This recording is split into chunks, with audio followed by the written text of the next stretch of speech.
what gets us through each long work day. We watch the clock, we count the hours, and hope we'll find time to enjoy the flowers before they fade and pass away. They seem to last just a few short days. The garden grows and goes to seed, and we watch our youngest son grow like a weed. Those baby years, they pass so fast. The school years seem to drag by, but soon they've passed.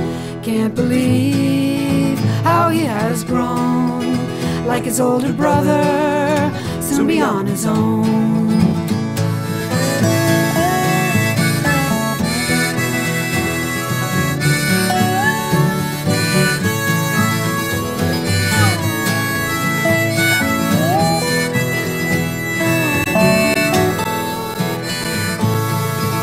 What game is this that we all play? What keeps us going every day? When conflict strikes and troubles brew, it's hard to know just what to do. But the love of family and good friends is all it really takes to make amends. And the love of family and good friends will see us through right to the end.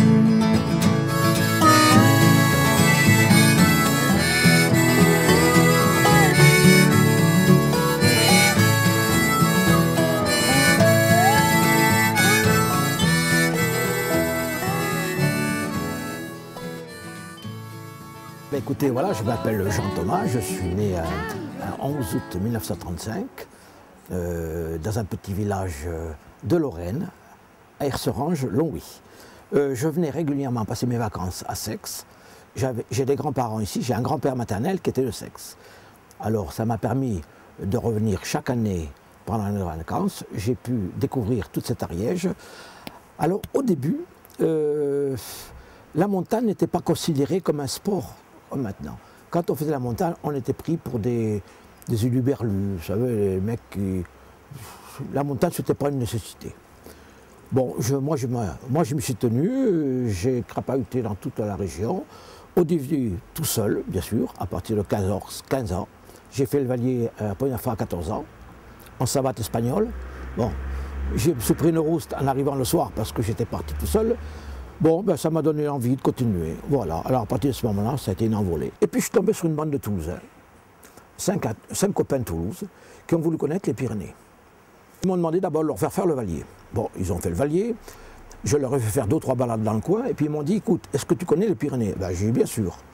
Alors écoute, ça te dérangerait? 2 ou 3 fois par an, tu nous emmènes faire le Vignemale, l'Aneto, le Mont-Perdu, le Bayaïtous. Ça s'est bien passé. Et à la fin de cette période, avec 2 copains d'ici, Gilles Rumeau et M. Mirascou, on a décidé de créer un club de montagne. Alors au début des années 2000, il est apparu qu'il y avait peut-être un besoin dans le village de fédérer un petit peu les marcheurs, les amateurs de montagne. Le site, nous l'avons. Il n'y avait qu'à mettre en place un certain nombre de structures et de personnes. Et à partir de là, l'idée a fait son chemin de dire qu'il y avait des gens dans le village, que nous avions des ressources dans le village, des gens qui pouvaient créer un club pour aller marcher en montagne.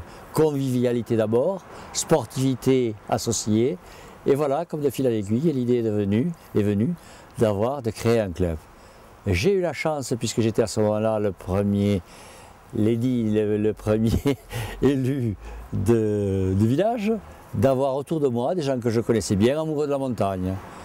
Ils ont dit oui, j'ai dit banco, et de là est partie l'idée de faire un club. Il a fait son chemin, j'en suis ravi, même si je n'ai pas un grand mérite dans l'affaire. Voilà, alors au début, on n'était que des copains, et puis au fur et à mesure, des gens des communes environnantes sont venus. J'ai récupéré bien sûr pas mal de Toulousains avec mes copains de Toulouse. Et voilà comment s'est créé ce club de montagne. C'était en 2000, voyez voir que je ne dis pas de bêtises, c'était en 2002. Et de suite, en espace d'un an ou 2 ans, on a eu 67 adhérents. Alors bien sûr, on ne pouvait pas faire sortir les 67 ensemble, mais régulièrement, tous les 15 jours, des gens pouvaient venir, d'autres gens ne pouvaient pas venir parce que les raisons familiales font que... Mais enfin, ça s'est très bien passé, l'ambiance était bonne, mais là, je commençais à prendre un petit peu d'âge et puis j'ai eu un petit problème de santé. Bon, ça s'est bien passé, c'est fini, et j'ai eu la chance de tomber sur Paul Lebon. L'Éterloo-Seixois, pour moi, c'est une vieille histoire qui date de 2002, début 2002. J'avais été approché par un envoyé spécial du maire de l'époque qui souhaitait créer un club de randonnée en montagne à Sex.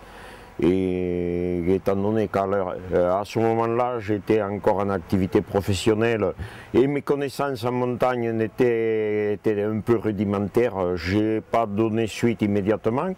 Et puis très rapidement, il s'est créé, un club a été créé à Sex. Et cette année, c'est une année tout à fait exceptionnelle puisqu'on fête les 10 ans du club. On a organisé une journée spéciale avec une petite randonnée en haut du Causse, donc un endroit mythique de la ville de Sex. On a aussi rassemblé des photos depuis 2002 jusqu'à 2012 pour fêter donc ces 10 ans. Et l'expo sera suivie d'un pique-nique qu'on voulait faire à l'extérieur, mais la météo n'étant pas très sûre, on le fait à la salle polyvalente prêtée par la mairie. Et ce ne sera pas un vrai pique-nique, mais bon, la convivialité y sera. Et à la suite de ça, on présentera des diaporamas qui racontent toutes les randonnées qu'on a pu faire. Ça représente peut-être 200 randonnées depuis cette époque.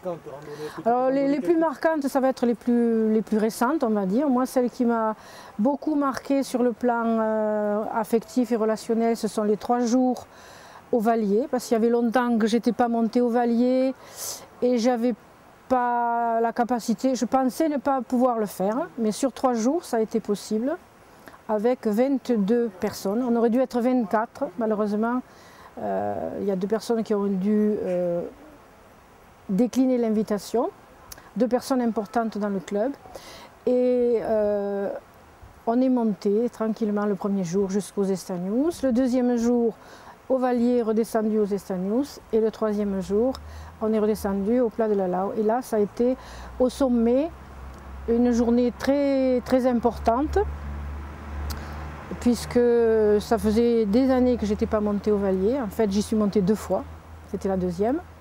Et on était accompagnés de notre doyenne, Mickey, de sa fille, Sigrid, et de Jeanne, la petite fille. Donc 3 générations de cette famille sont montées en même temps que nous. Alors moi je suis la plus âgée au club, arrivée au club il y a dès l'origine, et là je dois reconnaître que c'est grâce à Paul Lebon que j'ai pu continuer, parce qu'il m'a programmé un petit peu des randonnées qui étaient possible pour que je puisse atteindre certains sommets qui me plaisaient.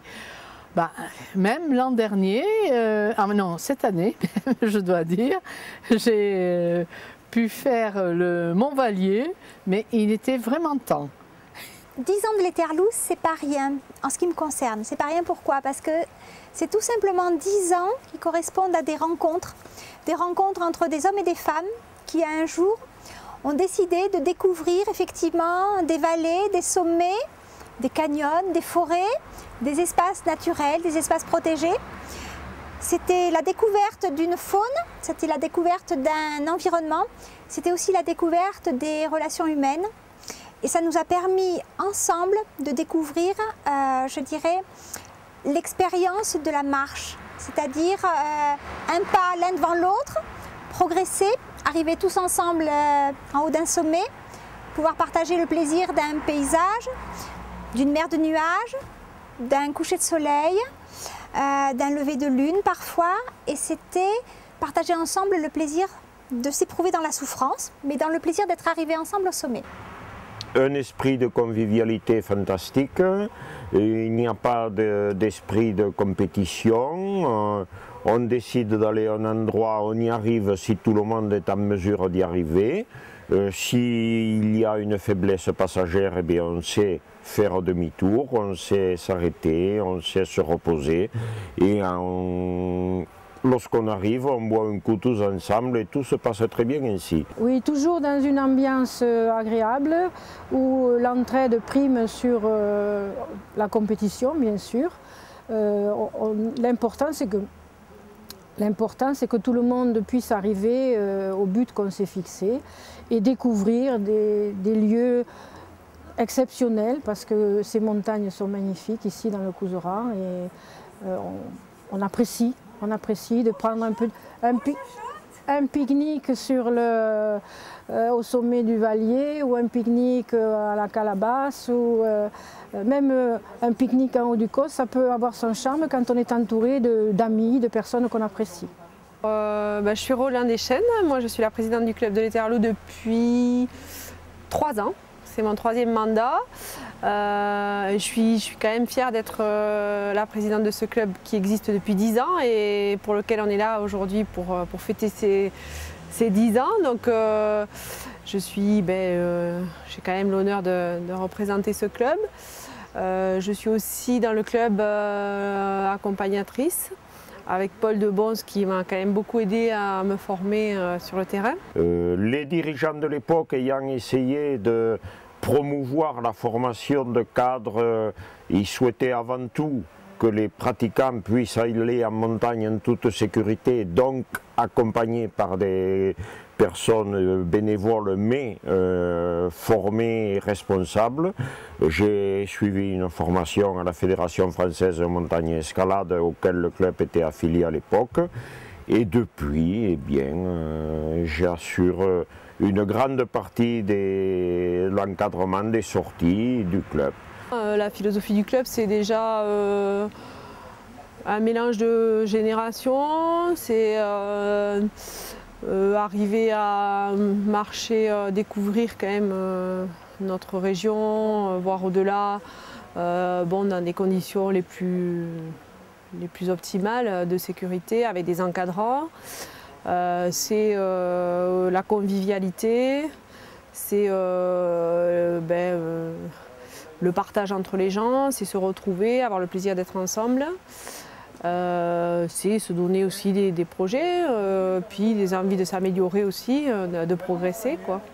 Voilà la philosophie du club, quoi.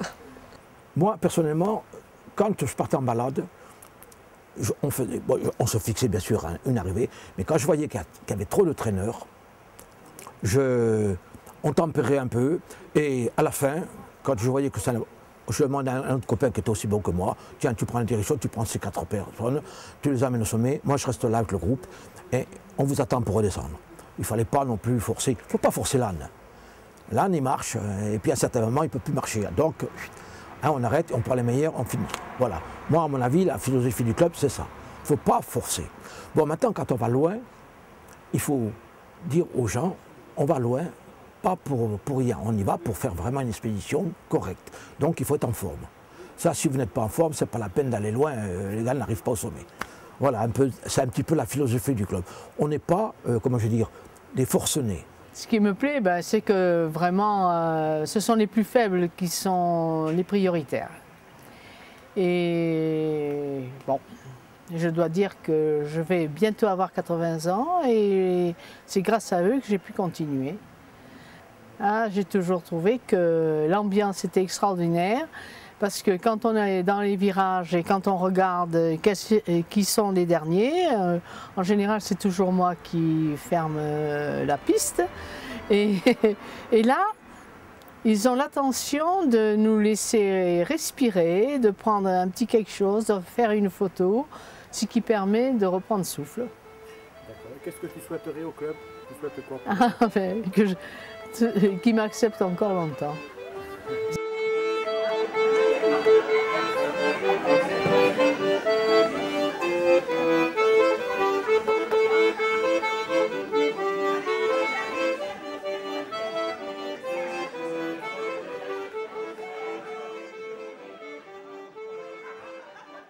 L'association Thé Dansant Tourne-Tourne a débuté le 9 par un premier thé qui a été réussi. On a eu beaucoup de monde grâce à monsieur et madame Koum, qui font partie d'une association de danseurs. Les 60 personnes qui étaient là ont été enchantées par la prestation à tous les niveaux. Prestation de l'orchestre, le Cristal, qui était au top. Prestation de Thierry, qu'on a pu en parler, qui a fait un service magnifique au niveau de la buvette. Il faut continuer, nous ferons un deuxième essai le 18 novembre, mais suite à nos demandes, nous attaquerons plus tard, on n'attaquera que vers 2h30, 3h le thé dansant, et ça jusqu'à 7h le soir, dans la même ambiance. Et on a buté sur le nom de l'association, donc on avait plein d'idées, des idées déjà prises, des idées pas bonnes, puis à force de tourner en rond, j'ai dit stop, ce sera tourne-tourne. Et ça nous a plu à tous les deux, on a foncé.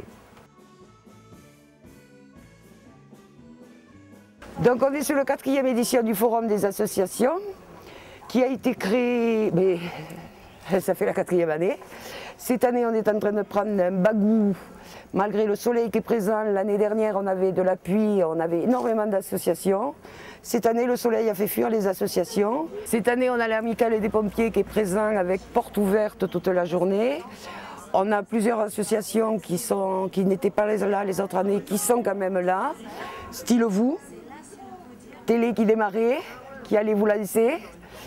Nous avons la sophrologie, nous avons un peu de tout, du judo, de l'aïkido, Embellir Sexe qui a fait le déplacement, Eterno, le secours populaire bien sûr, puisque le Forum des associations, c'est aussi grâce à Marie-Claire qu'il est là.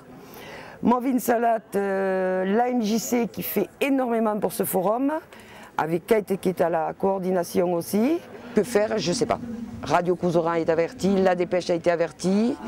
C'est pour les associations qu'on se démène toutes les trois. Ça ne suit pas, je ne sais pas pourquoi.